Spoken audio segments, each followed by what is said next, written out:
Du moment où j'ai goûté à la liberté, c'est trop bon pour revenir en arrière.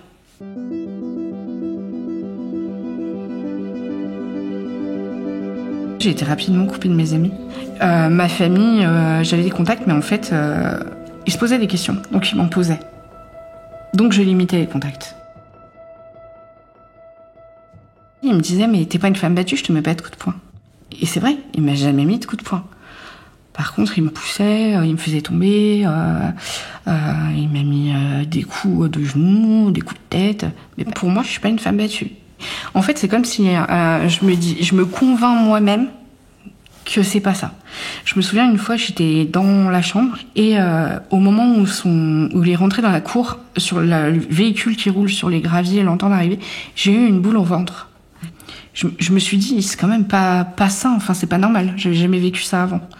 Mais après, j'avais cette espèce de manie de recouvrir mes peurs en me disant non mais c'est bon, t'es enceinte, tu ressens pas les choses normalement, voilà.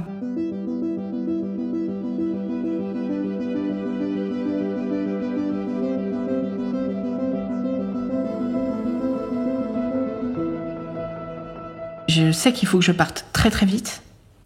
Je sais pas comment et je sais pas où. Et en fait, un jour, j'ai quelqu'un de ma famille qui m'appelle et je lui dis faut que je parte, je crois que je vais mourir.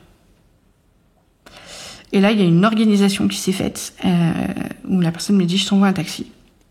Tu prends des sacs poubelles et tu mets ça, tu mets ça, tu mets ça. Et moi, en fait, je suis en mode automatique, quoi, robot. Je fais ce qu'on me dit. J'ai eu très très peur.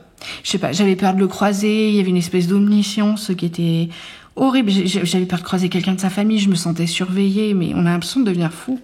Et en fait, quand je suis arrivée à la première ville, j'ai soufflé, mais vraiment, hein, physiquement, j'ai soufflé et j'ai eu un sentiment de libération. Et pourtant, c'était pas fini, mais je me sentais sauvée, en fait.